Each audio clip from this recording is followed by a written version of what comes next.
Well, Coach, welcome back. Another episode of the Kim McNeill podcast. How you doing today? Doing really good. How are you? Doing good. Good. And coming off a great week for the team, 2-0. But we're going to go back a little further. We're going to go back to a game last Sunday ago against Temple. And you guys, are down 17 early in that game, but make a comeback in the fourth quarter, get back within one a couple times. But right at the end there, Tania Thompson gets to the line, unfortunately goes 2 of 3 from the free throw line, heartbreaker, lose by 1. What was kind of the message and the attitude of the team after a game like that?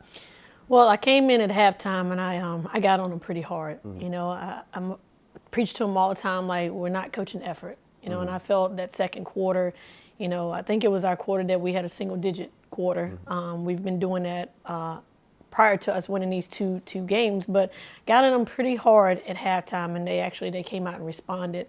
So at the end, it wasn't really a lot to say. It was just, if you play that way for the first 20 minutes, we're not in this position, and Taz was obviously really down on herself. And I just looked at her, I was like, look, this isn't your fault. We shouldn't have never been in that position. We shouldn't have never been in a position where it came down to you hitting 3 free throws to take us into overtime. So, I think it was a breakthrough a little bit, to be able to play Temple the way we did and then being at the top of the league and just the way they kind of manhandled us here. I think it was an eye-opener, for the team that, if we can put a good 40 minutes of basketball together, then we can push through that door that we've been knocking on. Yeah, and you can't really get mad at Tania. She's 17 points in the fourth quarter. So you're not even in that position unless she goes nuclear. But then you come into Wichita State, come home, and you're down again early, but maybe that experience of that fight back helps because you fight right back in the second half against Wichita State. And somehow, incredibly, I don't even know if a sports movie writer could make up the scenario. They put Tania in the same situation. Down 3, she's got to go to the free throw line for 3. What were you thinking in that moment? We're going into overtime. Yeah. I know Taz. I know her mentality. I know she wanted to be in that situation again. Mm-hmm. To be able to hit those free throws again. So I just sat down and I looked at Corey and I was like, we're going into overtime because Taz is going to hit these free throws. And you get into overtime and you take the lead early. Wichita State fights back, and you guys had the ball with 30 seconds left. What was the feeling in that as that game was coming to a close? Yeah, we've been doing a lot of late game situations here lately. Us up by 2, us down by 2, game tied. Just so the girls can understand, time and score, and you're not really for the first time talking about it in the timeout. So we had gone through all those scenarios, and I really thought that they executed it really well. Yeah, and the ball shot falls off the rim, falls to Tania. She puts it back in, and then Tyler Bennett gets the block at the end of the game. Do you think there was, you talk about that situation in practice, but you also had just a close game against Temple, first close game under 5 points at the end of the year. Do you think being in that situation just a game before might have helped their nerves a little bit? Definitely. Experience. It comes down to experience. It comes down to being in that situation and understanding that you should have won it the first time. So it gives you a little bit of confidence. But the whole time, both times to take it into, regulation and overtime, it was a defensive stop that we needed. And that's who we are. And I kept saying in the huddle, we're right where we want to be. We're right where we want to be. We're a defensive-minded team. We're going to get a stop. We're going to finish this thing out. Speaking of that defense, they really showed out against Memphis on Sunday. Held them to 38 points, just 30 turnovers forced by Memphis. And the interesting thing to me was it was only, I believe, 15 steals or 11, something like that. So you were forcing shot clock violations, travels, things like that. What do you take away from the defensive performance?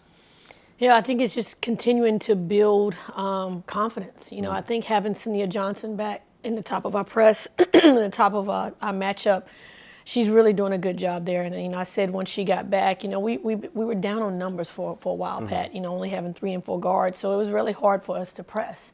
And now that we have, some subs on the bench, we can get back to playing the way that we know we can play, how we feel confident, how we can get out and score some points. And, I know we needed another double-figure scorer to be able to help Tash carry the load. And, I said Sania can be that one. She can get out in transition, get those steals, score in transition, go downhill, hit some free throws. So I knew she could be that one for us. But, to hold an AAC team to 38 points and to turn them over 30 times, I came in the locker room like, you guys, you have to be extremely proud of yourself. This has to be a huge confidence booster. Now, to a team that had been playing well. Memphis had been playing very well. Meriwether has got them playing really hard, a lot of confidence. They won 4 games last year. They've won 13 this year. She's come in and exceeded, expectations in her first year. So that was a really good win for us. Yeah, and going back to Sania Johnson for a second, 3-0 with her in the starting lineup. She had some, she had five free throws, I believe, in overtime against Wichita State, 15 against Memphis, 15 points total. Mm-hmm. What does she bring that's unique that maybe someone else on the roster doesn't have? Just Tania loves to play defense. Mm-hmm. She knows that's her role. Anytime you talk about defense, anytime there's anything mentioned, her eyes light up. She's shaking her head because she knows that's her role. She knows what she brings to our team, and she just gets everybody else going. I think everybody feels confident when she's out there, along with Raven. But obviously Raven's out right now with an injury. But she just brings a tenacity defensively that is contagious. Yeah, and then after that 2-0 week. Yesterday comes out, Tania Thompson, second time this season she's Player of the Week for the conference. Third time in her career. Those are both ECU records since we've moved to the AAC. You talked a lot about after that Wichita State game how they were concentrating her. They were doing the box and one. What does it say about her that she was able to? She's number one on everyone's scouting sheet, and she's still able to put up 27.5 points in 3 games or 2 games. It's her growth. Yeah. I think 2 years ago, even a year ago, she would have allowed herself to be guarded. Mm-hmm. I thought against Wichita State, she refused to be guarded. Mm-hmm. They were holding her, pulling her, and she just, she used some of the free moves that Coach Corey's been talking to her about getting open. She's just matured a lot mentally, and I'm so happy for Taz. I'm so proud of her. Just her approach. She's always had the work ethic. That's never been a question. But just her mentality on the court and her mental growth has jumped tremendously, and I'm just excited for her. Yeah, the number that jumped out to me, 23 made free throws the last 3 games. That's almost a third of what she's made this year. Was that a conscious decision, trying to get to the rim more and get fouled, or was that just her being able to work and take what the defense has given her? No, I think she's elevated her game. I think she's a legitimate 3-level scorer. I thought the first 2 years she was more of a 2-level, shooting the 3 and getting to the pull-up. Now this year she's implemented getting to the rim. And, if you look in the league, the players that are averaging a high number are getting to the free throw line. Mm-hmm. So that's what Coach Corey has been talking to her about, getting to the rim, utilizing her strength, her size, and getting to the free throw line. And those 2 games that she's done that, she's up in the 20s. So, you want to be able to find other ways to score. So she's done that by getting to the free throw line. And at the end of that Wichita State game, who comes up with the block with Tyler Bennett? She's leading the league in blocks. She had another 5 against Memphis. But this week I want to talk a little bit more about her personality. Mm-hmm. Sunday was our breast cancer game, Play for K game, and on ECU WBB on Twitter, there's a great video talking about Tyler and her mom and their journey through her mom's breast cancer diagnosis. Can you talk a little bit about Tyler, her character, and what she brings to the locker room? Yeah, I don't know what her personality, what her growth was before, her mom developed breast cancer, but obviously she had to grow up pretty quick. Mm-hmm. Being the person in the house that had to take care of her mom and really be there for her and really be her rock, I think definitely matured her a lot, and she talked about that in that film. And Tyler just has a personality that I don't know who wouldn't like her. Mm-hmm. She's got a contagious smile. She's always laughing. She's very articulate. She's very respectful. She just has a mature presence about herself. She's obviously, mature in stature, but she's mature mentally too. And she just brought a different element to our team this year. I tell her all the time, I wish I had her for one more year. I really do. I'm going to miss her so much. But I told her, when she first got here, I'm going to use everything I can get out of you from a basketball standpoint, from a leadership standpoint. I'm going to suck everything out of you and get everything I can for a year. But she's definitely been a tremendous asset to our team.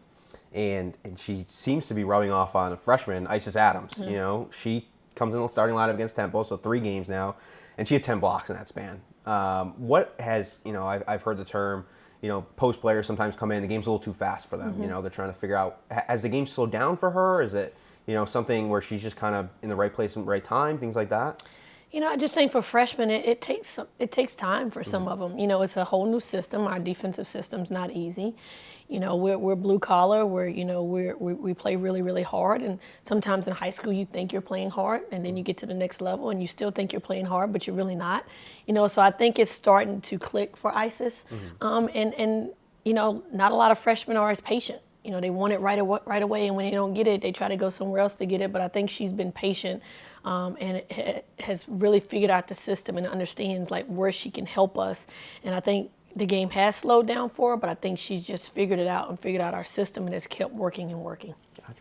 And someone else who had a quieter freshman year, I would say, and has broken out a little bit this year, Morgan Mosley. And she didn't have a ton, points, rebounds. She didn't have a ton of filling the stat sheet these past couple games, but she was plus 55 when on the court, plus 27 against Memphis, plus 20 against Wichita State. What does it you say about her where she's maybe doing the little things that aren't showing up in the stat sheet but helps the team succeed? Yeah, I mean, every team needs that type of kid, that's just that glue kid. They might not score tons of points for you, but maybe just in the right spot offensively, knows the plays, rebounds, does all the little things that don't necessarily show up in the stat sheet. And, there aren't too many kids that want that role. Most kids these days want that scoring role. They want to be in the spotlight, but every team you look at, every championship team has that glue player, and I think obviously that's Morgan's role for us right now. Can you talk about some of the updates on some of the health of some players that missed, Danae McNeill and Raven Johnson? Where are they looking to get back maybe on the court?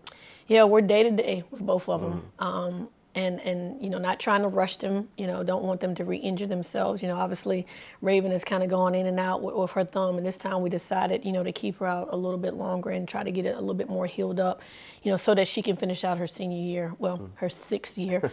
And then Danae, just day to day, she's actually going through some non-contact stuff right now, but it's day to day when she'll get back. We just want to make sure that hand is healed up completely. Gotcha. And now looking ahead this week, first we'll start with Houston. The team has had some struggles on the road this year. What needs to change, to keep this couple wins momentum going and take that onto the road with you? Yeah, it's all about a mindset. When you go out on the road, you got to understand it's just your teammates and your coaches. That's it. Because we're not going to go down to Houston and look behind us and have people in purple and gold. It is what it is. You got to understand that the calls might not go your way on the road, so you can't get caught up in that. We got to just stick to who we are, what we've been doing well, and continue to believe in it. But you got to come out with a killer mentality. Right from the jump, you're going to jump on them, and not allow them to come and set the tone. We've got to set the tone right from the jump. And then on the weekend, you go to Cincinnati, and you'll be kind of on the flip side. You had Temple and Wichita State last week who had gotten you the first matchup, whereas you beat Cincinnati that first time. So you're kind of going from the hunter to the hunted a little bit. How do you handle, your team coming in, we've beaten this team once, we're going to do it again. How do you handle not letting that mindset creep in? Yeah, just really focusing on, the end goal. The end goal is, we're trying to move up in the seeding so that we get a better seed, come tournament play. The end goal is just to keep playing better every day. The end goal is just to continue to get better every day, So we won't really talk about what we did the first time because I think we've gotten better since we played them the first time. It's going to be about us continuing to focus on the little things that help us to get better so that we're playing our best basketball come March. And speaking of that, we've talked, I think, on the last show about how the team has finished the season strong the past couple of years. Do you feel you're kind of in that February run, that March run that maybe you have going? Yeah, I do. I mean, I think getting some people back healthy, trickling in, getting some healthy bodies back in, people believing and, and seeing that, we're only 1 or 2 games away from being right in the middle of the pack. I think we're right there, but the focus has to be on us every day, coming in, having some really good practice. I feel like the last 2 weeks we've had that, and obviously that's changed our play on the floor. Our energy has been really, really good. So that's got to be the focus, having really good practice, having really good energy, and just continuing to believe. And last thing, I did ask what was the message maybe waking up after that Temple loss. How much better is it this week to wake up after a couple wins? It's been awesome. Yeah. Every morning after we beat Wichita State and after we went against Memphis, we have a little group meet that we do between the team and the staff. And I said, as soon as I woke up, I was like, sure does feel good waking up after a dub. You just want to keep that going, right? Exactly. There you go. Coach, thanks for your time. Anything else for Pirate Nation? No, keep hanging in with us. We've got 2 home games left. We're going to need all your support on the road and at home, and just go Pirates.